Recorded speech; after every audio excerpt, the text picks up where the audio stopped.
Salut les épicurieuses et les épicurieux. Vous connaissez sans doute cet immense tube d'Orelsan, la Terre est ronde. Eh bien, il n'a pas tort. On sait depuis l'Antiquité que notre planète est de forme plus ou moins sphérique. L'Antiquité ne fait pas du tout l'unanimité sur une Terre qui serait un globe. Et d'ailleurs, de toutes mes recherches, je n'ai vu aucune représentation d'une planète globe dans l'Antiquité. Mais c'est tout le contraire. Il y a unanimité de l'Antiquité sur plus de 1000 ans, avant notre Seigneur Jésus-Christ, pour l'affirmation de la Terre plate. En fait, il représentait le monde, le cosmos, qui a la forme d'un globe. C'est le cosmos, le monde, toute la création qui a la forme d'un globe, dans lequel est enfermé le disque de la Terre plate au milieu. C'est donc un abus de langage que pratiquent les universitaires avec le mot antiquité. Lorsqu'ils disent antiquité, on a l'impression que le mot se suffit à lui-même, comme s'il y avait quelque chose de convenu qu'on devait accepter, qu'il y avait une sorte d'unanimité et de consensus total, universel. Ils ont perverti le mot antiquité pour le faire correspondre à leur propagande. L'antiquité n'est pas ce que le mensonge universitaire propage depuis quelques siècles de propagande matérialiste et républicaine. Ils ont viré tout ce qui les gêne pour appuyer la stupidité matérialiste, évolutionniste et Big Bang théorie et le reste. L'Antiquité va jusqu'au 5e siècle de notre ère environ et correspond à l'âge païen et barbare, donc à l'humanité avant l'ère chrétienne, jusqu'au 5e siècle de notre ère. Que nous dit l'université matérialiste? Eh bien, l'université matérialiste résume toutes les civilisations païennes, peuples du monde, sociétés sur tous les continents, sur plus de 1000 ans, à une poignée de philosophes et scientifiques grecs qui se comptent à peine par les 5 doigts d'une main. Et encore, cela reste tiré par les cheveux et personnages dont on n'a que 2 ou 3 vagues théories. Voilà ce qu'il reste de l'astronomie antique, de la cosmologie antique selon la propagande universitaire matérialiste athée. Mais même quand on va voir les modèles de l'astronomie grecque et la cosmogonie grecque antique, puisqu'ils ont tout résumé à la Grèce, en oubliant tous les autres continents et tous les peuples comme je viens de le dire, sur bien plus de 1000 ans, et bien même quand on va voir dans l'astronomie grecque et la cosmogonie grecque, cosmogonie, il y a le mot cosmos, c'est gon, c'est la forme du monde, et bien voici ce qu'on trouve. Donc on voit bien ici que Djammi profère tout simplement un mensonge, comme ces acolytes des universités, matérialiste, c'est de la propagande et uniquement de la propagande. Donc là on voit là c'est un cours voilà sur les modèles astronomiques grecs, c'est-à-dire qu'on va même pas aller voir d'autres civilisations, on va prendre leurs références soi-disant grecques antiques, alors qu'il y a plusieurs autres sociétés et civilisations qui ont fait de l'astronomie, mais juste on va même reprendre leurs références. Donc regardez ce qu'il y a. Donc les modèles astronomiques grecs, on peut retrouver ça dans ces illustrations, à la découverte, Paris-Bruxelles, édition Sequoia. Voilà, donc le monde grec du 9e au 8e siècle avant Jésus-Christ. Presque 1000 ans avant Jésus-Christ. Regardez comment les Grecs se représentaient les choses. On voit encore le même système, le monde est dans un globe, mais la Terre elle-même est plate au milieu. Et c'est refermé par un dôme avec les constellations en dessous et le soleil et la lune, évidemment, en dessous des constellations. Pareil, l'univers selon Anaximandre. Anaximandre est très connu dans la philosophie. mais c'était aussi voilà, quelqu'un d'un scientifique qui étudiait. Et donc, 6e siècle avant Jésus-Christ. Maintenant, ils mettent notre ère pour ne pas dire Jésus-Christ, mais moi je dis avant Jésus-Christ. Donc, parce qu'il y a le monde d'avant et le monde d'après. Et bien voilà, donc pareil encore une fois. Donc, la Terre au centre, avec toujours pareil, le même système. On est au 6e siècle, et là, on est à Anaximandre, tout ça c'est grec. On parle de grec. C'est-à-dire que même leurs références n'ont absolument pas de consensus sur une Terre globe. Ça n'existe pas. Le problème, c'est que les gens confondent Terre et monde. L'astronomie représentait le monde, c'est-à-dire la cosmos, avec ses dessins. Donc, ils dessinaient selon toutes les informations qu'ils avaient. Et donc, en fait, c'est le monde qui est dans la forme d'un globe, sans doute ovale. Le monde est dans un globe. Non, le monde est un globe et au milieu, il y a la Terre plate.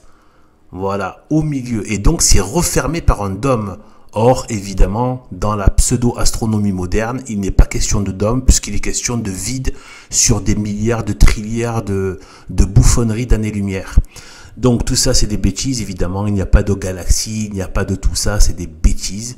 Voilà. Donc, ce ne sont que des images faites par Photoshop, c'est que du blabla, que de l'enfumage. Oui, nous vivons dans un mensonge éhonté, voilà, à échelle mondiale. Donc, voilà, regardez donc là, en 450 avant Jésus-Christ, selon Empédocle, pareil, très connu Empédocle.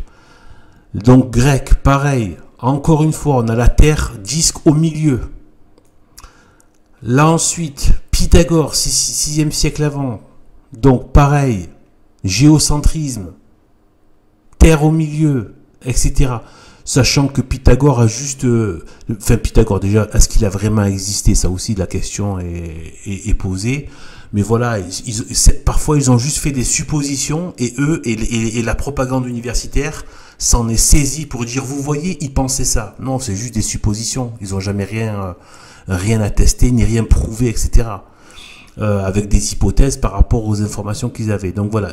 Ensuite, il y a Eudoxe. Bon, je connais pas, mais 400, 350 avant Jésus-Christ. Pareil.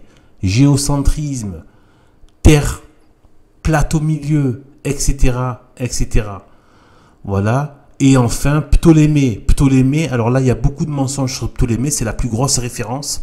Et il ne faut pas oublier une chose, que dans Ptolémée, moi, ce que j'ai vu en regardant son modèle, bon, ça, ici, c'est pas une bonne illustration. Mais en fait, ça, c'est juste les orbites que font les planètes. Mais en fait, en vérité, c'est juste qu'il a montré d'en haut. Pour montrer les orbites des planètes, il a fait une vue panoramique, comme si on était au-dessus et qu'on voyait les planètes tourner en dessous de nous. Et donc, en fait, c'est juste ça. Mais en fait, lui, il a appelé d'ailleurs... Il a écrit même sur son modèle planétarium, ça veut dire terre plane, la terre plate. Donc Ptolémée, la plus grosse référence que Jamy et tous les universitaires vous cachent, parce que ça va contre leur bouffonnerie et le mensonge universitaire et le mensonge des pseudo-scientifiques, c'est que Ptolémée, qui est la plus grosse référence et qui surtout, c'est pas juste son travail, c'est-à-dire qu'il a compilé tout le travail des plus grands astronomes de l'Antiquité. C'est la référence pour savoir tout le savoir astronomique de l'Antiquité. C'est un monstre d'érudition. Dans les mathématiques aussi, donc, tout était calculé, etc. Il a fait un travail hallucinant que même les universitaires ne peuvent pas faire tirer dans leur sens. Donc, qu'est-ce qu'ils ont fait? Eh bien, ils l'ont mis de côté. C'est la méthode des censeurs, des gauchistes, des communistes. Quand ils ne peuvent pas tourner en dérision parce que c'est trop sérieux, quand ils ne peuvent pas moquer parce que c'est trop sérieux, quand ils ne peuvent pas le criminaliser parce que c'est très juste, il n'y a rien de... Voilà. En fait, ils invisibilisent. C'est ce qu'ils font avec nous aussi, notamment sur Internet, YouTube, tout ça. En fait, ils nous mettent en invisibilisation. Ils empêchent les gens de le voir. Voilà. Eh bien, c'est ce qu'ils ont fait avec Ptolémée. Ptolémée, c'est la référence. Il faut savoir que Ptolémée résumait l'astronomie des Grecs, mais aussi du monde antique, de tout du bassin méditerranéen. Il me semble qu'il a même pris en compte d'autres, du côté de l'Inde peut-être, mais je suis pas sûr. Mais en tout cas, de tout ce qu'on connaît de l'Antiquité, eh bien, il en a fait la synthèse, et c'est ce modèle qui a prévalu à la fois en Grèce, sachant que l'Antiquité va jusqu'au 5e siècle, à peu près, jusqu'au début de l'ère chrétienne, en gros.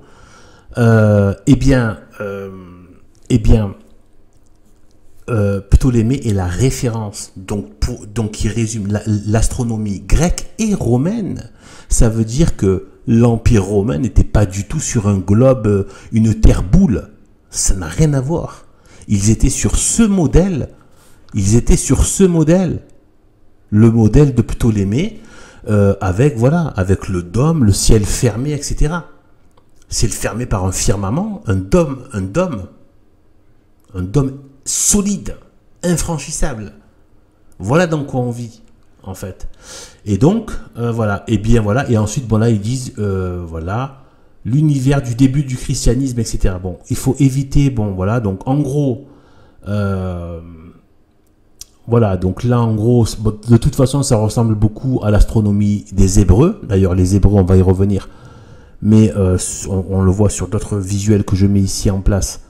Mais l'astronomie des Hébreux n'a rien à voir avec un globe qui flotte dans l'air, hein. Dans le vide, c'est n'importe quoi. D'accord, c'est n'importe quoi. On va voir ça. Donc du coup, voilà. Donc vous voyez, eh bien Ptolémée, c'est pour ça que Ptolémée, la plus grosse référence, le plus sérieux qui a été adopté par les Grecs, les Romains et du coup le Saint-Empire chrétien, catholique. Ils ont pris ce qu'il y avait de plus sérieux. Donc la référence des universités. J'ai pas dit que l'Église catholique a validé le travail de Ptolémée. Je dis juste que les universités catholiques, ayant l'astronomie la plus sérieuse et la plus fiable à proposer au niveau des étudiants, eh bien, elle a proposé Ptolémée pendant des siècles et des siècles. D'où les problèmes qu'il y a eu avec Copernic et Galilée. Parce que ça contrevenait à tout cela. Et c'est pas juste les chrétiens, mais même le monde antique, grec et romain, était basé là-dessus. Était basé sur Ptolémée. Et Ptolémée, bizarrement, tout le monde, personne n'entend parler. C'est quand même énorme. Donc voilà, c'est l'invisibilisation. On est dans de la censure, des méthodes communistes, staliniennes.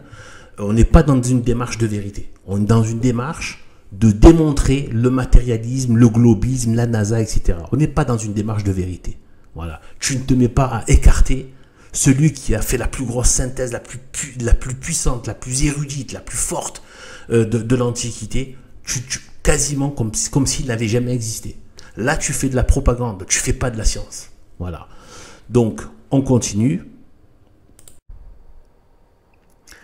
Comme on peut le voir avec les modèles ici présents, au niveau mondial, dans l'Antiquité, ils ont tous un tronc commun, un modèle récurrent. C'est-à-dire que le monde, pas la Terre, mais le monde, la création, le monde matériel, est un globe qui renferme en son centre le disque de la Terre plate. Et donc refermé au-dessus par un dôme. Et en dessous par une zone ténébreuse, souterraine, un abîme, qui contient notamment des eaux aussi. Le ciel étant fermé au-dessus des constellations, pardon. Voilà. Au-dessus des constellations, de la voûte étoilée des constellations, le ciel est refermé de manière solide. Dans tous ces modèles. Modèles égyptiens antiques. Alors qu'on nous rabâche, c'était des grands astronomes, que c'était des grands scientifiques, des bâtisseurs incroyables qui connaissaient le ciel par cœur. Voici le modèle antique égyptien. Modèle nordique. Modèle inca, maya, grec, chinois, hindou et même hébreu qui se basent, là c'est que les Hébreux qui se basent sur la Sainte Bible. C'est dans la même logique et par conséquent le corollaire de cette astronomie, cosmologie et cosmogonie des Hébreux, basée sur la Sainte Bible. Forcément, étant donné que le christianisme englobe évidemment l'Ancien Testament, c'est le cas aussi donc de l'orbe crucigère que Jésus-Christ tient dans sa main et qui représente le monde matériel révélé et non pas seulement la terre. Et on voit qu'au centre il y a un cercle qui coupe qui est au milieu de ce globe monde et donc correspond tout à fait au modèle antique tel que l'humanité la connaissait de tout temps et en tout lieu. Il faut attendre l'âge des ténèbres de la modernité actuelle pour voir apparaître cette stupidité issue du mensonge des sectes occultes pour empêcher l'humanité de se tourner vers Dieu. Voilà, nous vivons dans un mensonge sur l'astronomie et la cosmologie et ce mensonge a été et est toujours sciemment entretenu. C'est ce que, si jamais un jour tout cela éclate, je pense que ça n'éclatera pas avant la fin, avant les révélations de vraiment la toute fin du monde. Eh bien, on saura que ça a été un grand mensonge. Et ce qui est très cynique, c'est que les francs-maçons qui propagent cette stupidité par le biais des universités, des laboratoires, de tous les centres pseudo-scientifiques du monde, ces francs-maçons qui véhiculent cette bouffonnerie intellectuelle des milliards de galaxies, de trilliards de Big Bang d'années-lumière et toutes ces foutaises grotesques, intellectuellement grotesques, ces vitesses absolument délirantes, eh bien, ils se réunissent dans des temples maçonniques qui ont pour réplique, entre autres, le monde tel qu'il est réellement, c'est-à-dire une voûte solide qui renferme les astres, le soleil et la lune sous cette voûte, et le sol de la terre plate au milieu. Une question taraude tout de même. C'est pourquoi toutes les sociétés antiques, de toute race, tout peuple, sous des climats différents, sur différents continents, ont répliqué à quelques différences près le même modèle global.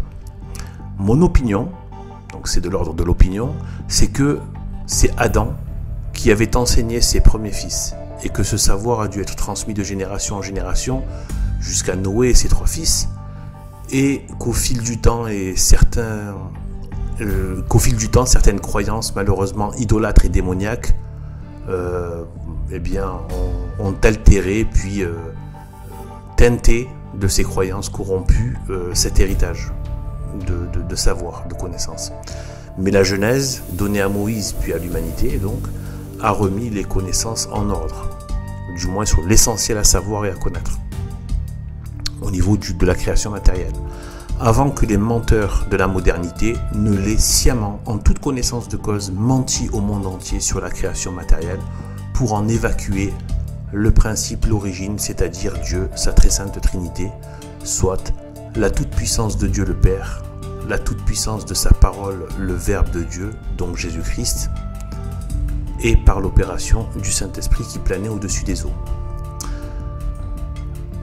Sur ce, à la prochaine partie.